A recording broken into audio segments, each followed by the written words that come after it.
Hi there, my name is Will and I'm going to walk you through how you can use GitHub Actions to sync your flows from GitHub directly into Kestra. The GitHub Actions workflow that we have is really useful because there are two different actions. We've got validate and we've got deploy. This means you can have your GitHub action automatically check when maybe a pull request is opened or when something is pushed to a branch that the flow is in the correct format, and then you can use the deploy action to then deploy it to your Kestra instance. So let's jump into an example where we can make a few flows and then we can deploy those into Kestra. Now, to start with, we are going to need to make a new repository. So I'm just going to call this repository something simple, and then we can start adding our workflows into it and then build our actions. Here, I'm just going to name my repository and then I can press create. And we're going to see we get a nice empty repository, which I can copy the URL for this. And then I can simply just do a git clone of that into my terminal. And now we can actually access our new repository.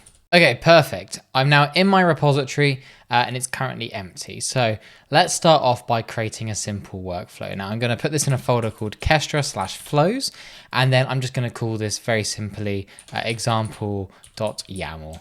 Now, if we actually hop back into Kestra, I have a very simple hello world example, nothing crazy, but this could be any workflow of your choosing. And then we can simply just then put this into our workflow. So let me just put that in here. And I'm going to rename it to example. And this is in the company.team namespace. So now I've done that, we can now simply commit that to our repository, and then we can add an action.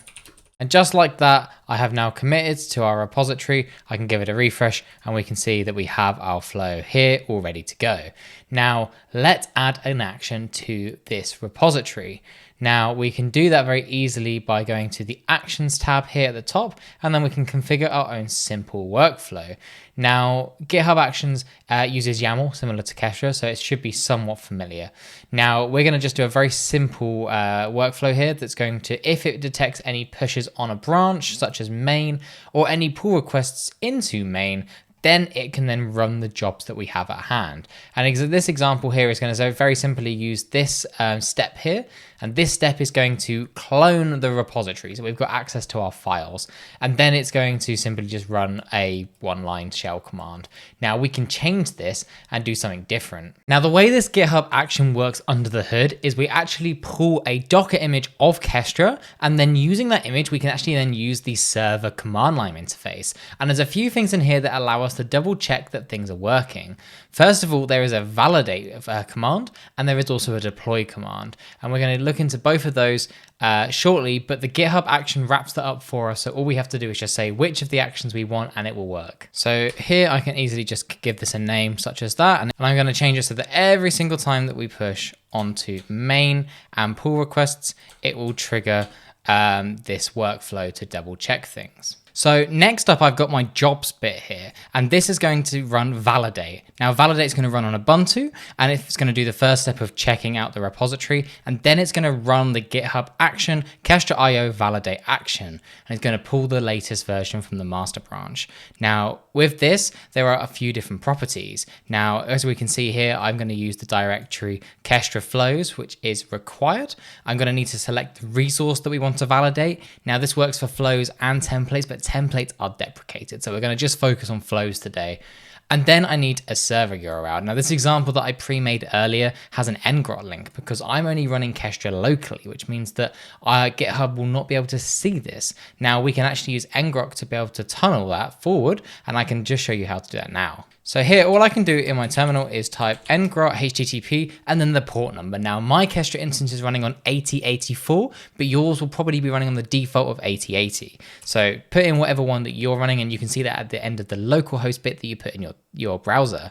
Now, when I run this, it's going to simply forward everything to this URL. So now if I was to show you quickly in the browser, if I go to that URL in the browser, so here you can see that when I go to that URL, I'm using the ngrok link, but this is my Kestra instance. We're already familiar with what this looks like. So I can ignore this and see that I don't actually have any flows other than my flow that is just here.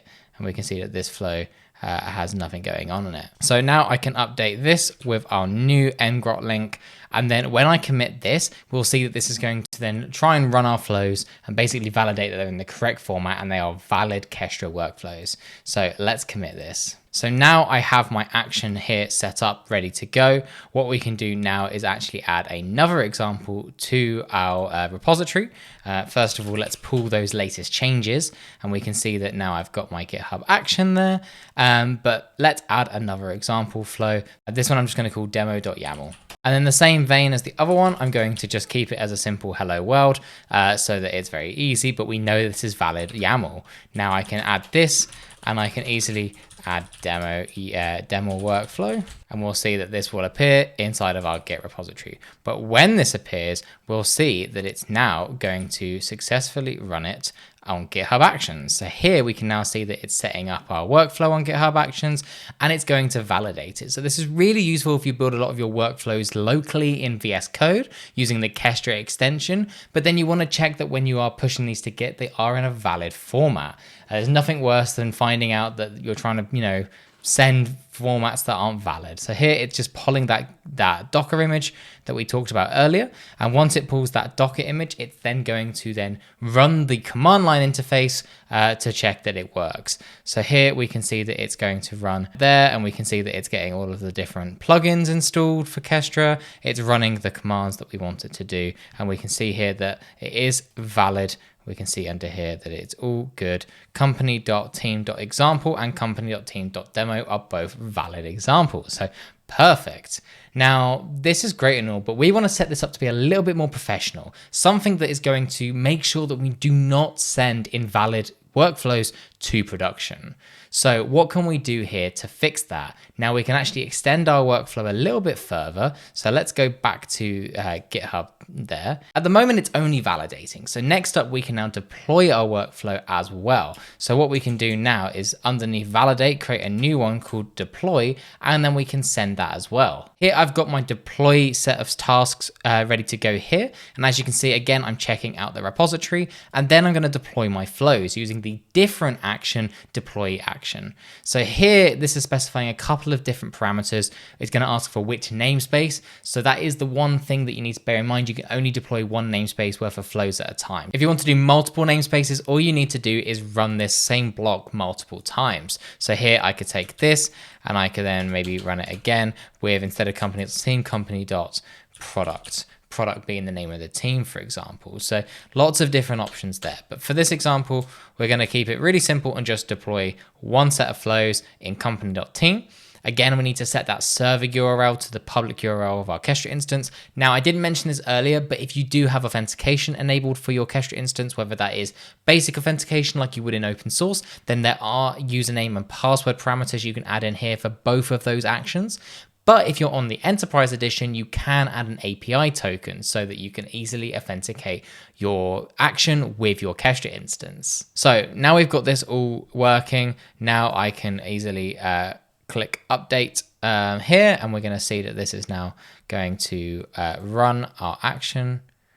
And we can see here it's going to validate them again, and then it's going to deploy. And we can actually see that when I go to Kestra at the moment, we've only got the one workflow. But we'll see once the GitHub Actions have deployed, that they will pass both of them. So we can see here that this is now pulling the image like the previous one, and we'll see it in action. Perfect. So we can see the validation has successfully worked, and now it's going to deploy the two examples that we had, and we can see it was successful. So now when I refresh Kestra, I now have my example and my demo workflow available for me to use, and we can go in here and see that it's exactly what I expected. So really useful to be able to automatically pull your workflows from your Git repository into Kestra without having to double check that they are in the correct format.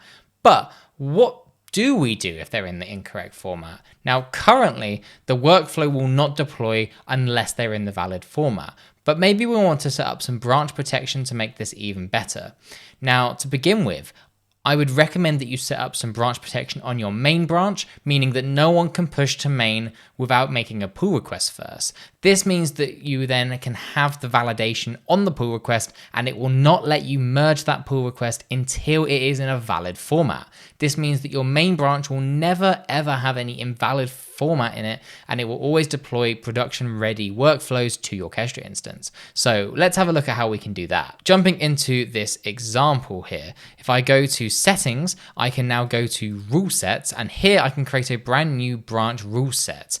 Now I'm just going to call this main branch, and here is where we can then set up the branches we want to target. In this example, it's the default branch, and we want to be able to restrict a few different things. In this example, we want to require status checks to pass. This means that the pull request will not allow us to merge until it has status checks. On top of that, we want to be able to require a pull request. Now, if you want, you could set the number of approvers if you want, but we can leave this as is. We do need to set up the status checks that we want. In this case, we want to make sure that the validate one is part of that. So here we can see that it's going to require Kestra validate to run, and if that doesn't pass, you can't merge your pull request. So now, because we've got that status checks thing set up, we can now press create. It's going to ask for my 2-factor code to let me get that. And now I have got this working. Now let's activate this and then press save one more time. Now this is active, we can go to the repository again. And here, when I try and edit any files, we will see that if I just add some text, it's going to force me to create a new branch that do so. So very, very helpful. So now with this in mind, let's create a new branch in our repository, add some new workflows to it that are in the incorrect format, and see this in action. So here I have a workflow. Currently it's in the correct format, but let's break it by just messing up the indentation here. And as you can see here, the Kestra VS Code plugin has actually spotted that for me. But let's say for some reason you didn't spot that.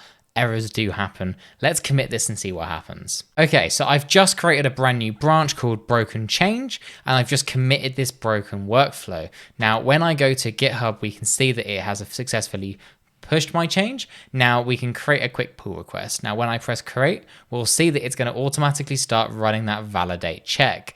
Now, if that validate check is not successful, then it will fail and we will not be able to merge this pull request. As you can see here, everything has to run and it has to be successful in order for it to work. So this is a really good way for being able to make sure that when you deploy your workflows into your production instance of Kestra, that you can be happy that they are in a valid format. As you can see here, both of these checks have failed, which means I still can't merge my pull request. But if I was to just quickly hop in here and edit this file, let's say we just quickly fix that indentation and we just commit straight to that branch. Now, when I go back to the pull request, we'll see it's going to rerun those checks. And now this time it will be able to be merged into the main branch. And we only specified that the validate one has to be valid. As you can see here, it does say that on the right-hand side, but the deploy one wouldn't work unless the validate one worked. So this is fine. So we can see here it has successfully passed. Those two checks are now passed, but now we get the option to merge this pull request. So here I can easily merge this into my main branch. And now that is the way we can make sure that we can get changes that are working into the main branch with some few extra checks. So hopefully you found that useful and you can now start building better workflows in Kestra, especially in a collaborative setting where you want to be able to review each other's workflows without things breaking. Hopefully you found that useful and you're going to start using CI/CD pipelines with Kestra to be able to validate and deploy your workflows. Let us know in the comments below what you think of this and how you're going to use this, and make sure to give us a star on GitHub.